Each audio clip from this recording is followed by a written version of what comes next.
আনন্দের অনুষ্ঠান আমাদের সামনে আসতেছে, এটার নাম কি? কুরবানি। কুরবানি, আমরা এই বিষয়ে একটু আলোচনা করব, জরুরি বিষয়, যেহেতু কুরবানি আমাদের সামনে, আমাদের এই বিষয়ে একটু আলোচনা করা উচিত।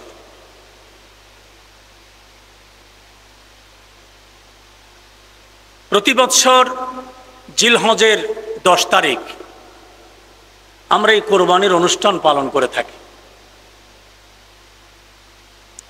সত্যিকার অর্থে এটাকে আমরা কিন্তু নিছক অনুষ্ঠান হিসাবেই পালন করি, এর বেশি আর কিছুই না। কোরবানি কাকে বলা হয়, কোরবানির অর্থ কি, এটা আমরা জানি না। যদি জানি, এর গুরুত্ব বুঝি না। আমরা এতটুকু জানি, কোরবানি প্রতি বৎসর জিলহজের 10 তারিখ আসার আগে আগে গরু, ছাগল, মহিষ, ভেড়া, উট, দুম্বা এগুলি ক্রয় করা। এরপরে জিলহজের 10 তারিখ সকালবেলা ঈদগাহে যাওয়া, ঘরের সামনে পাক করা, পোলাও পাক করা, ভুনা খিচুড়ি পাক করা, ঈদগাহ থেকে আইসা সবাই মিলে রশি দিয়ে হাত পা বাইদা জোর কইরা চাপায়া তুপায়া চাইটা ধইরা গরু মহিষ জবাই করে দেওয়া, এই শেষ। এটার নাম কোরবানি। কথা বলেন ঠিক কিনা? কথা বলে না? আমরা এটাই তো মনে করি কোরবানি, এটাই মনে করি কোরবানি। আর এটাকে কোরবানি মনে করার কারণেই 100%-এর মধ্যে 90%-এর উপরে কোরবানি কবুল হয় কিনা সন্দেহ আছে। ঠিক কিনা বলেন? সন্দেহ আছে। কোরবানির সংক্ষিপ্ত অর্থটা বলছি।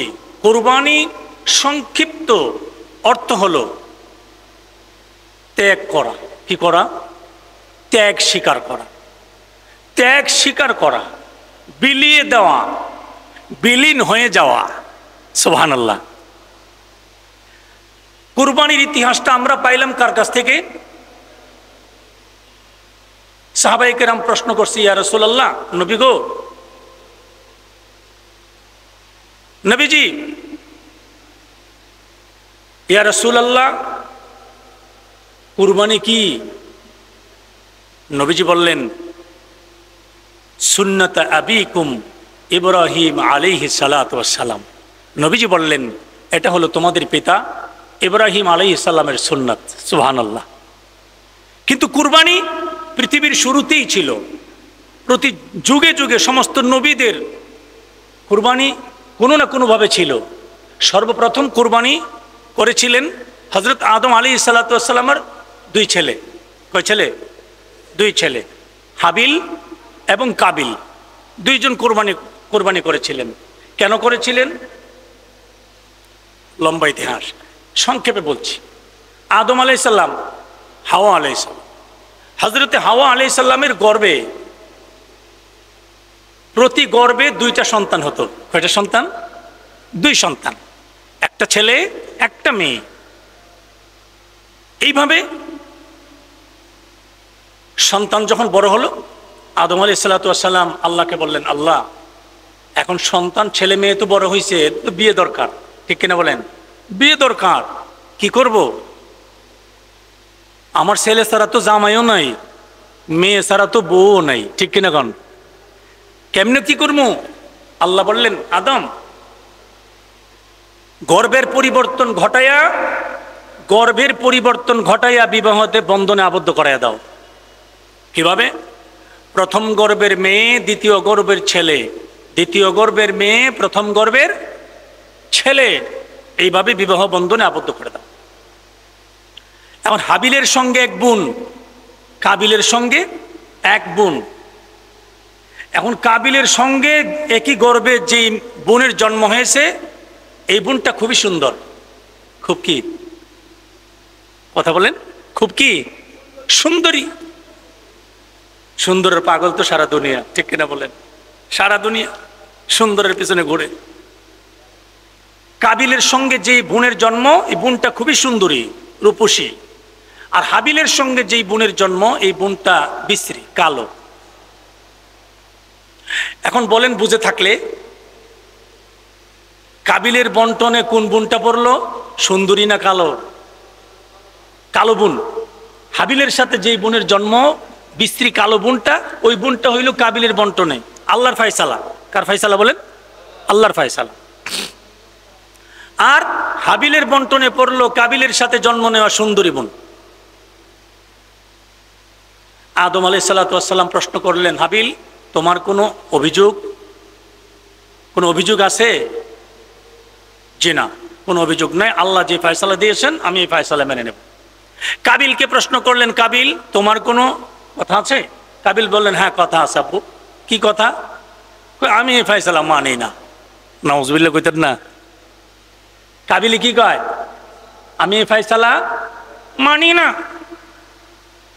আমরাও তো মাঝে মধ্যে এরকম করি না?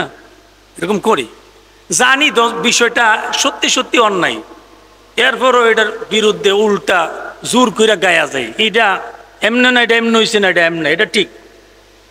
কাবিলে কয় এটা মানি না। এখন বলেন ফয়সালাটা কার? আল্লাহ। এবার আদম আলাইহিস সালাম বেকায়দায় পড়ছে।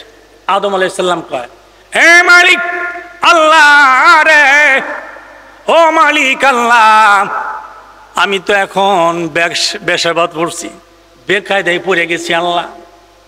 আল্লাহ ডাক দিয়ে বলে, আদম রে, ও আদম, কি সমস্যা তোমার? এবার বুঝে থাকলে বলেন, আমার আল্লাহ সমস্যা জানে কি জানে না? কথা কয় না। আমার আল্লাহ সমস্যা জানে কি জানে না? জানে তো আমার আল্লাহ, সব জানে আমার আল্লাহ। এরপরেও আমার আল্লাহ কেন জিজ্ঞেস করে, আদম রে, কি সমস্যা তোমার? কেন জিজ্ঞেস করে? এই জন্যে জিজ্ঞেস করে কারণ আমার আল্লাহ আদম হাওয়া তৈরি করেছেন, আদম জাতি আমার আল্লাহ সৃষ্টি করেছেন, আকাশ আমার আল্লাহ বানাইছেন, জমিন আমার আল্লাহ বানাইছেন, সাগর মহাসাগর, তরুলতা, কীট পতঙ্গ, গাছপালা, যা কিছু আমার আল্লাহ বানাইছেন, সব কিছুই আমার আল্লাহ একটা মাত্র কারণে বানাইছেন। আর এই কারণটা হলো প্রেমের খেলা। জোরে কোন সুবহানাল্লাহ। প্রেমের খেলা, খেলার জন্য আমার আল্লাহ তামাম দুনিয়া বানাইছে। আল্লাহু আকবার। আদম নবী কি সমস্যা আছে আমার আল্লাহ তো জানেন, জানেনও কেন জিজ্ঞাসা করেন? কেন জিজ্ঞাসা করেন? প্রেমের পরিচয়। সুবহানাল্লাহ। প্রেমের পরিচয় আমার আল্লাহ ফেরেশতা কুলকে দেখাইতে চায়, তামাম দুনিয়াকে আমার আল্লাহ দেখাইতে চায়, আমি আদম এমনি বানাই নাই রে, আমি আল্লাহ আদম প্রেমের জন্য বানিয়েছি। সুবহানাল্লাহ। প্রেম খেলার জন্য, এই প্রেমের জন্য, সব প্রেম, যেখানে যাবেন সেখানেই প্রেম, ভালোবাসা, আল্লাহর ভালোবাসা। সুবহানাল্লাহ। আমার আল্লাহ ডাক দিয়ে বলে, আদম রে, কি সমস্যা তোমার? আদম নবী ডাক দিয়ে বলে, আল্লাহ রে, তুমি কি দেখো না আমার ছেলে কাবিল তোমার ফয়সালা মানে না? কি মানে না? ফয়সালা মানে না। আচ্ছা, আল্লাহ জানে, আল্লাহ দেখতে আছে, কাবিলে মানে না, এরপরে জিজ্ঞাসা দরকার আছে? দরকার নাই। কিন্তু এটা হলো প্রেমের খেলা। হযরত মূসা আলাইহিস সালাতু ওয়াস সালাম, আল্লাহ মূসা আলাইহিস সালামকে একদিন প্রশ্ন করে, ইয়া মূসা, ইয়া মূসা, হে মূসা, তোমার ডান হাতে কি? ওয়ামা তিলকা বিয়ামিনিকা ইয়া মূসা, হে মূসা, তোমার ডান হাতে কি? মূসা আলাইহিস সালামের ডান হাতে লাঠি। কি বলেন? কথা বলেন। লাঠি। আপনারা খাওয়া দাওয়া করছেন না? সকালে নাস্তা খাইছেন না? আলহামদুলিল্লাহ, নাস্তা তো খাওয়ার কথা। মূসা নবীর হাতে, ডান হাতে কি? লাঠি। এরপরে আল্লাহ কি জিগায়?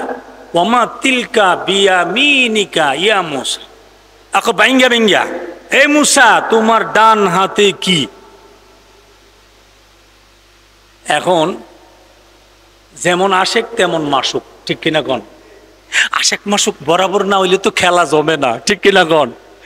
খেলোয়াড় যদি দুটোটা যদি ফাঁকা ফুক্ত না হয়, জমে না খেলা, জমে না। ব্যাটিংটা যেমন করা, বোলারটা এমন করা মন লাগবো, ঠিক কিনা? তাইলে দেখবেন যে খেলা জমছে। এখন আল্লাহ যেমন খেলোয়াড় খেলা শিখাইছে এমন ভাবে মুসারে কয়, মুসা তোমার ডান হাতে কি? মুসা কয় ক্বালা হিয়া আসা আতাওয়াক্কাউ আলাইহা ওয়া হুসু বিহা আলা গনামি ওয়ালিয়া ফিহা মাআরিবু উখরা। সুবহানাল্লাহ পড়েন। মুসা নবী কয় আল্লাহ আমার ডান হাতে লাঠি, আমার ডান হাতে কি? লাঠি। আতাওয়াক্কাউ আলাইহা, আমি লাঠিটার মধ্যে বর কইরা চলি। ওয়া হুসু বিহা আলা গনামি, এই লাঠিটা দিয়া গাছ থেকে বাইরাইয়া পাতা পাইরা আমি বকরিরে খাওয়াই। সুবহানাল্লাহ। ওয়ালিয়া ফিহা মারিবু উখরা, আল্লাহ আল্লাহ গো আরো এমন অনেক কাজ আমি লাঠিটা দিয়া করি। আল্লাহ কয় মুসা, এই মুসা সাবধান। কি হয়েছে? এই তোমারে আমি প্রশ্ন করছি কয়টা? কয়েকটা। কি প্রশ্ন করছি তোমারে? আল্লাহ তুমি জিজ্ঞাসা আমার ডান হাতে কি, তো তোমারে আমি প্রশ্ন করলাম একটা, ইচ্ছা মতো ঠেলা সাইডটা উত্তর দিলে, ব্যাপারটা কি? তুমি তো ডান হাতে লাড়ি কইল ইশারে, এরপরে কো আতাওয়াক্কাউ আলাইহা ওয়া হুসু বিহা আলা গানামি ওয়ালিয়া ফিহা মাআরিবু উখরা, এতলি কথা কি লিগে কইলা? মুসা আলাইহিস সালাম প্রেমের খেলা দেখেন, প্রেমের খেলা। মুসা আলাইহিস সালাম কয় আল্লাহ তো আমারও তো একটা প্রশ্ন আছে। কি প্রশ্ন? প্রশ্নটা হইল আমি যখন এক প্রশ্নের 4 উত্তর দিয়ে অন্যায় করলাম, তো আমার হাতে যে লাঠিটা আসিল এটাও তো তুমি দেখছিলা, দেখা কি রেজে গাইলা আমার হাতে কি? সুবহানাল্লাহ কইতেন না? আমার আল্লাহ ডাক দিয়ে বলে মুসা নবী, মুসা পয়গম্বর, মুসা রে, এ মুসা আমি আল্লাহ দেখার পরেও কেন প্রশ্ন করেছি জানো? জানো নি রে মুসা? আমি আল্লাহ প্রশ্ন করে গোটা পৃথিবীর সমস্ত সৃষ্টি জগৎরে দেখাইতে চাই আমি আল্লাহ আদম জাতিকে কত ভালোবাসি, তাদের সাথে আমার কত প্রেমের সম্পর্ক, ভালোবাসার সম্পর্ক। কারণ ফিরিস্তারা বলেছিল না না না না না আল্লাহরে পাঠায়েন না, ফিহা মাই ইউফসিদু ফিহা ওয়া ইয়াসফিকুদ দিমা। ফেরেশতারা কইছিল এরা পাঠায়েন না, এর আগে কইনি করবো, মারামারি করবো, রক্তক্ষয়ী সংঘর্ষ করব, খুন খারাপি করবো, এরা পাঠায়েন না। আল্লাহ কি বলছেন? ক্বালা ইন্নী আ'লামু মা লা তা'লামুন। আল্লাহ বলেন এই ফেরেশতারা আমি আল্লাহ যা জানি তোমরা তা জানো না। সুবহানাল্লাহ। আমার আল্লাহ ডাক দিয়ে বলেন আদম নবী রে কি সমস্যা তোমার? আদম নবী আল্লাহ আমার কাবিল তো তোমার ফয়সালা মানে না রে আল্লাহ। আল্লাহ ডাক দিয়ে বলেন আদম নবী কি চায় কাবিল? এটাও তো একটা কথা, কাবিলের মনের ভিতরে কি উদ্দেশ্য এটাও তো আল্লাহ জানেনি, কথা কয় না। অন্তরের খবর কে জানে? আল্লাহ জানেন। ইন্নাল্লাহা আলিমুম বিজাতিস সুদূর, অন্তরের ভিতরে কি আছে, কি বিরাজ করছে সব জানেন কে? আরো জোরে বলেন কে? আল্লাহ। আল্লাহ ডেকে বলেন আদম নবী রে কাবিল কি চায়? আদম নবী বলে আল্লাহ গো কাবিল তো কালো মেয়ে, কালো বোনকে বিয়ে করতে চায় না, তার সাথে যে বোনের জন্ম এটা কি বিয়ে করবে? আল্লাহ ডেকে বলে আদম নবী রে, ও আদম পয়গম্বর তোমার ছেলে হাবিল এবং কাবিলকে বলো আমি আল্লাহর নামে কোরবানি করার জন্যে। কার নামে কোরবানি? আমি আল্লাহর নামে কোরবানি করার জন্য। আল্লাহ বলেন আমার নামে কোরবানি করতে বলো আদম। আদম রে আমি আল্লাহ যার কোরবানি গ্রহণ করব, কবুল করব, সেই সুন্দরী বোনকে বিয়ে করবে। সুবহানাল্লাহ। এবার আদম নবীকে আনলাম, তোমার পক্ষ থেকে যে কোরবানিটা কবুল হবে প্রমাণটা কেমনে হবে? আল্লাহ ডেকে বলে আদম রে দুইজনে যার যার কুরবানির বস্তু পাহাড়ের উপরে রেখে আসবে। আকাশ থেকে একটা আগুনের টুকরা এসে যার কুরবানিটাকে জ্বালিয়ে ছারখার করে দেবে। সুবহানাল্লাহ। আকাশ থেকে আগুনের টুকরা এসে যার কুরবানিটা জ্বালিয়ে ছাই করে দিয়ে চলে যাবে তার কুরবানি কবুল হবে, আর যারিটা পুরা দেবে না তারটা কি হবে না? কবুল হবে না। আদম নবী বললেন, হাবিল কাবিল এদিকে আসো। কে আব্বাজান? তোমাদের কোরবানি করা লাগবে, যার কোরবানি কবুল হবে সে সুন্দরী বোনকে পাবে। কাবিল কয় ঠিক আছে কোরবানি করব। হাবিল কয় ঠিক আছে করব। হাবিল বকরি পালতেন, মেষ পালতেন। বকরি থেকে মেষ থেকে একটা মেষ বা বকরি নিয়ে পাহাড়ের উপরে রেখে আসলেন। আর কাবিল কৃষি কাজ করতেন, কিছু শস্য দানা পুটলা করে নিয়ে কাবিল পাহাড়ের উপরে রেখে চলে আসলেন। দূর থেকে দাঁড়িয়ে তাকিয়ে আছে, তাকিয়ে দেখেন আকাশ থেকে আগুনের টুকরা এসে হাবিলের ভেড়া অথবা বকরিটাকে জ্বালিয়ে দিয়ে আগুন চলে গেছে। এবার বুঝে থাকলে বলেন সুন্দরী বোন কার পক্ষে আছে? হাবিলের। মাশাআল্লাহ, হাবিলের। কাবিল তো কুরবানি দিয়েও পাইল না। কুরবানি কবুল করা না করার মালিককে? আল্লাহ। এবার কাবিল তো কুরবানি কইরেও পাইল না। কাবিল কয়, হাবিল কয় ভাই দেখছেন নি কোরবানি তো আমার আল্লাহ কবুল করছে, আমার কোরবানি এখন তো আপনি দেখলেন সব, এখন মাইনা নেন। কাবিলে কয় না মানি না, আমি তোরে খুন করাম। নাউজুবিল্লাহ কইতেন না? কাবিলে কি কয়? মানি না, আমি তোরে খুন করলাম, তোরে মার্ডার করবো, তোরে মাইরে হইলেও ক্ষমতা দখল করবো। ঠিক না ভাই? ঠিক। তোরে মাইরে হইলেও নেতাগিরি নেমো, তোরে টুকরা টুকরা করে পলিথিনে বইরা হলুদ মাখাই হইলেও নেতাগিরি নেমো। ঠিক কিনা কন? কথা কয় না? ঠিক কিনা বলেন? কাবিলে কয় তোরে শেষ করে বলামো, হত্যা করবো তোরে। তখন হাবিলে কি উত্তর দিছে জানেন? হাবিলে এই কথা বলে নাই যে কাবিল বেশি বেড়াগিরি করিস না, তুই আমারে হত্যা করবি, আমি তোরে ছাইরা দেবো। এ কথা কইছে? আমরা কি কইলাম হইলে? আমরা কি কই? এই বেটা একটা সর দেমু 32টা দাঁত ফালাই দেবো। আসলে একটাও ফালাই থাকতো না। ঠিক না বেটি? একটাও ফালাইতে পারতো না। 32টা দাঁত ফালাই দেবো কইছে। হ্যাঁ গেলাম সর দিছেই না, হেতে দৌড় দিয়ে এক মাইরে দিছে। তুই আমার দিবি, তোর দিয়ে ওই ধারাম দিয়ে দে মজগা। কারে কইস তুই টের পাইছিস না? কিন্তু হাবিল কি কয়? ভাই তুমি যদি আমার দিকে হত্যা করার জন্য হাত বাড়াও, আমি তোমার দিকে তোমাকে হত্যা করার জন্য হাত বাড়াবো না। সুবহানাল্লাহ, সুবহানাল্লাহ। বুঝেন না? যার পক্ষে, কার পক্ষে আল্লাহ ফয়সালা দিয়েছেন? যার অন্তরে আল্লাহর ভয় 100% আছে। ঠিক কিনা বলেন? যার অন্তরে আল্লাহর ভালোবাসা 100% আছে, যার দিলের ভিতরে দিন পরিপূর্ণ আছে, যার দিলের ভিতরে আল্লাহর বিধিবিধান মানার যোগ্যতা পরিপূর্ণ আছে। কুরবানি হাবিল কাবিলকে দিয়ে আল্লাহ পাক দেওয়াইছিলেন, কিন্তু আমরা যে কুরবানি করি সেই কুরবানি হাবিল কাবিলের কুরবানি নয়। তবে আমাদের কুরবানির ভিতরে হাবিল কাবিলের কুরবানির বিধিবিধান রয়েছে। ঠিক কিনা বলেন? বিধান আছে। কেমন বিধান?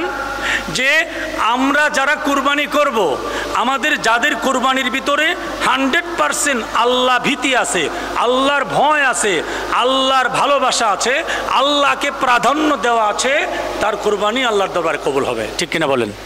আল্লাহর দরবারে কবুল হবে। এখন আমরা ইব্রাহিম আলাইহিস সালাম থেকে কুরবানি পাইলাম, ইসমাইল জবিহুল্লাহ থেকে, ইব্রাহিম খলিলুল্লাহ থেকে। ইব্রাহিম আলাইহিস সালামের বয়স 86 বছর। কয় বছর? 86 বছর, 86। 86 বছর বয়স ইব্রাহিম খলিলুল্লাহ। কোনো সন্তান নাই, কোনো কি নাই? সন্তান নাই। 86 বছর বয়সে ইব্রাহিম খলিলুল্লাহ আল্লাহর কাছে দোয়া করলেন, রব্বি হাবলি মিনাস সালিহিন। আল্লাহ তোমার কাছে আমি একটা নেককার পুত্র সন্তান চাই। সুবহানাল্লাহ। কি সন্তান বলেন? নেককার পুত্র সন্তান চাই। দোয়া করছেন খলিলুল্লাহ, আল্লাহর পয়গম্বর, জলিলুল কদর পয়গম্বর। আর এমন একজন পয়গম্বর যে পয়গম্বরকে পৃথিবীর সমস্ত পয়গম্বরদের চাইতে বেশি কঠিন কঠিন পরীক্ষা নিয়েছেন এবং পরীক্ষায় পাশ করেছেন। সুবহানাল্লাহ। পরীক্ষায় উত্তীর্ণ হয়েছেন। আচ্ছা বলেন তো দেখি, যত বড় পীর সাহেব হই আমরা, যত বড় বক্তা হই, যত বড় মাওলানা হই, যদি স্বপ্নে দেখি যে আল্লাহর পক্ষ থেকে অর্ডার হয়েছে ছেলে জব করে লেবার লেগা, 5টা ছেলের মধ্যে মনে করেন একটা, আমরা কি মাইনা নেমু? বরঞ্চ স্বপ্নের থেকে ওইটা কত জাতের ব্যাখ্যা বিশ্লেষণ করবো, কোনো মতেই নেই সাইড কেটটা এটার বাদ দেওয়ান যা, ঠিক না বে ঠিক? কোনো রকম নেই বাদ দেওয়ান যা, আমরা শুধু সাইড কাটমু। কিন্তু ইব্রাহিম আলাইহিস সালাম 86 বছর বয়সে দোয়া করছেন, রব্বি হাবলি মিনাস সালিহিন, আল্লাহ রে তোমার দরবারে কিচ্ছু চাই না, শুধু তোমার দরবারে একটা নেককার পুত্র সন্তান চাই। আল্লাহ কবুল করে নিছে, সুবহানাল্লাহ পড়ে।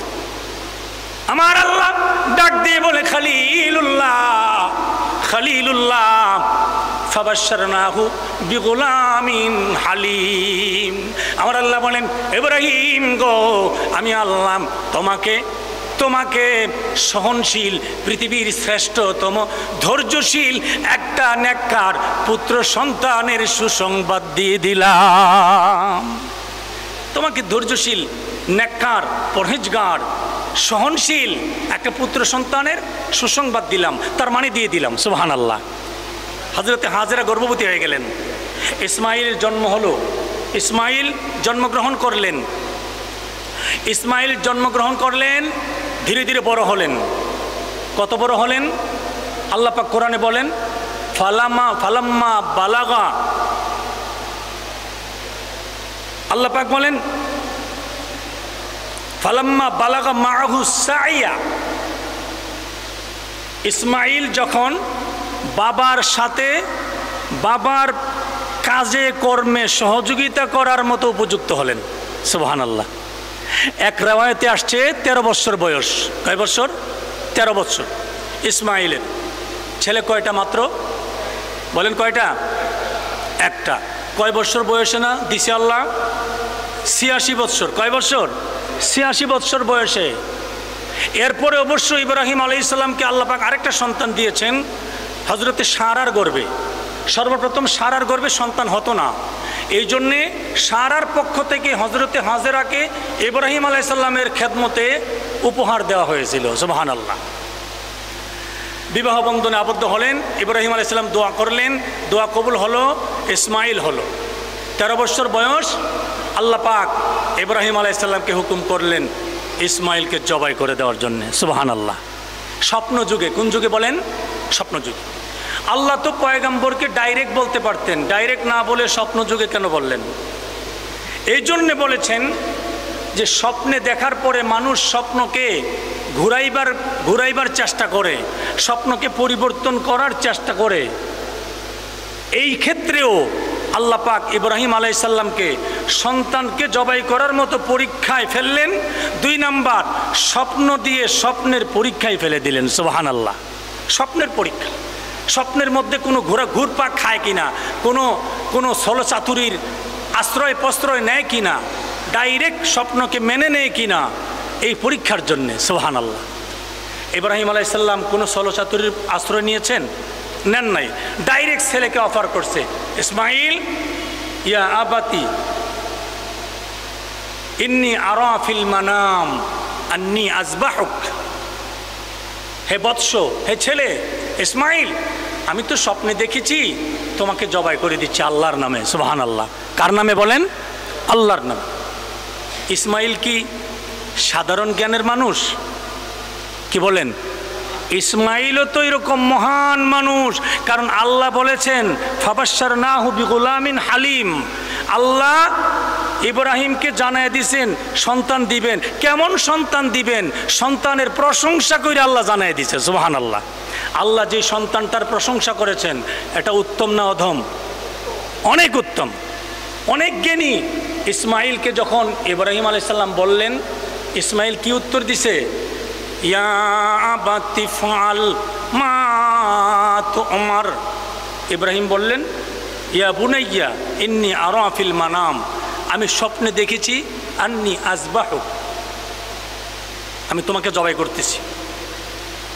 এবার ইসমাইল কয়, ইয়া আবাতি ফাল মা তুমার, সাতাজিদুনি ইনশাআল্লাহু মিনাস সাবিরিন। ইসমাইল কই, বাবা আপনি ওই রকমভাবে কাজটা শেষ করেন যেরকমভাবে আপনাকে আদেশ করা হয়েছে। সুবহানাল্লাহ। যেরকমভাবে আপনাকে আল্লাহর পক্ষ থেকে আদেশ হয়েছে। আল্লাহ চাহে তো আপনি আমাকে ধৈর্যশীলদের অন্তর্ভুক্ত পাবেন। সুবহানাল্লাহ। ইসমাইল পুরা জীবনটাকে ত্যাগ করলেন কার খুশির জন্য? কথা বলেন, কার খুশির জন্য? ইসমাইল নিজের গলাটা ছুরির নিচে ধরে দিলেন কার খুশির জন্য? আল্লাহর খুশির জন্য, না দুনিয়াবাসীকে দেখাবার জন্যে? আল্লাহর খুশির জন্য। ইব্রাহিম আলাইহিস সালাম ৮৬ বছর বয়সে আল্লাহর কাছ থেকে চেয়ে আনা সন্তানটাকে ১৩ বছর বয়সী সন্তানের গলায় নিজ হাতে ছুরি চালালেন কার খুশির জন্যে? আল্লাহর খুশির জন্যে। এবার ইব্রাহিম আলাইহিস সালাম, ইসমাইল আলাইহিস সালাম যেইভাবে দুনিয়ার সকল কিছু, সকল ভালোবাসা, সকল মায়া মমতা মোহাব্বত, সকল স্বার্থ যেই আল্লাহর ভালোবাসার সামনে ত্যাগ করলেন,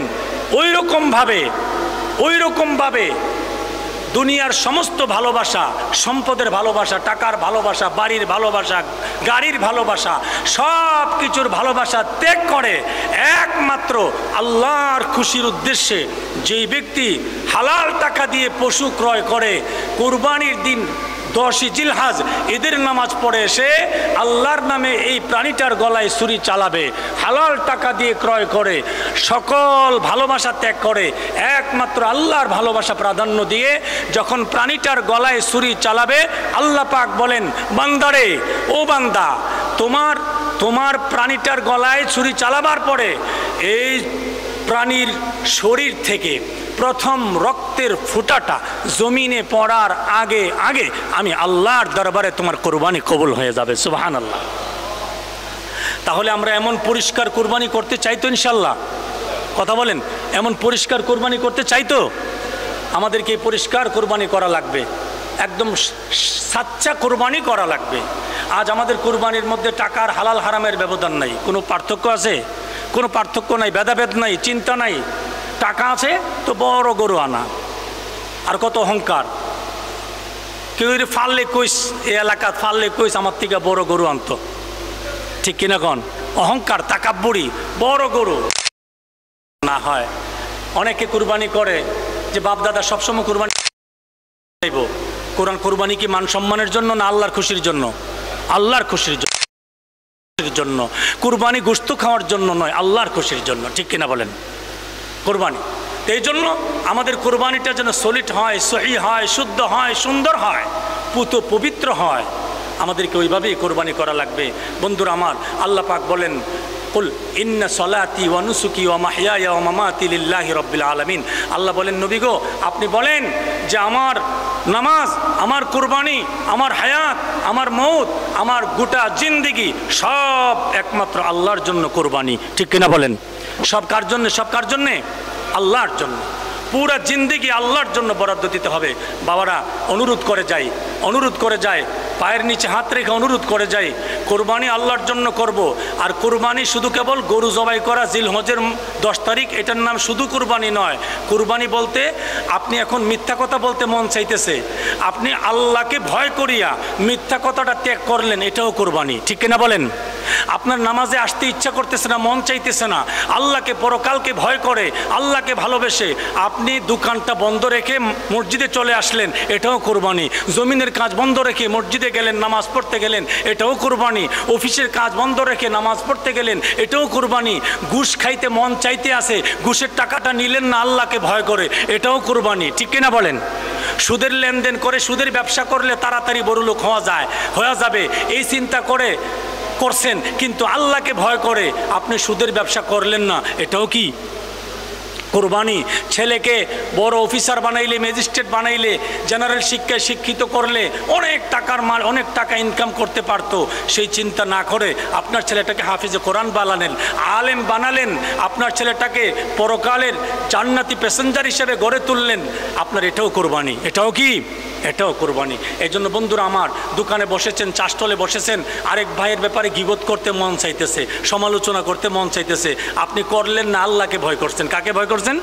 কারণ আল্লাহ বলেন ওয়াইলুল লিকুল্লি হুমাযাতিল লুমাযা, সামনে পিছনে, সামনে হোক আর পিছনে হোক, কারো বদনাম করাটাই অন্যায়। কারো বদনাম করাটাই কি অন্যায়? সামনে করলে অন্যায়, পিছনে করলে অন্যায়, গীবত পিছনে করলে গীবত। এই জন্য আমরা এই অন্যায় কাজ করব না। এই অন্যায় কাজ থেকে বিরত থাকার নামও কোরবানি, ঠিক কিনা বলেন? কোরবানি। এই জন্য বাবারা, কয়দিন থাকবো আমরা? আমাদের মতো কত মানুষ, এই মসজিদটা 2013 সালে কাজ শুরু হয়েছে, আমি শুনলাম আইসা 2013 সালে কাজ শুরু হওয়ার সময় কত মানুষ ছিল, আজ তারা কবরে মাটি হয়ে গেছে, ঠিক কিনা বলেন? আজ তাদের কবরটার চিহ্নও পাওয়া যায় না, কবরটাও মিশে গেছে, কবরের উপর আরও কত কবর পড়ে গেছে। আজ আমরা যারা আছি, আজকে জুমায় যারা আছি, আগামী জুমায় থাকবো কি না এটার কোনো গ্যারান্টি নাই। এর জন্য বাবারা অনুরোধ করে যাই, আমরা চলে যেতে হবে। চলে যাওয়ার সময় এই নিষ্ঠুর দুনিয়াটা, এই পাষাণ দুনিয়াটা সব রাইখা দিবে। কিছু দিবে? কিচ্ছু দিবে না। চলে যাওয়ার পরে, দুনিয়াটা চলে যাওয়ার সময় দুনিয়া ডাক দিয়ে বলবে, বুকারে ও বুকা, পুরা জিন্দিগিটা তোরে আমি খাটাইলাম, মাথার গাম পায়ে জড়াইয়াম, রক্ত পানি করাইয়াম, তোরে আমি খাটাইলাম রে। ও বুকা, আজকে তুই চলে যাস, যাওয়ার সময় পরনের কাপড়গুলিও খুলে রেখে যাবি, আমায় দিয়ে যাবি, কোমরের কালো সুতা কাইতনটাও সাথে নিতে পারবি না, সব দিয়া যাওয়া লাগবে। যা, সব দিয়া খালি চলে যা, উলঙ্গ হইয়া চলে যা। অতএব বন্ধুরা, এই দুনিয়া বড় নিষ্ঠুর, বড় পাষাণ।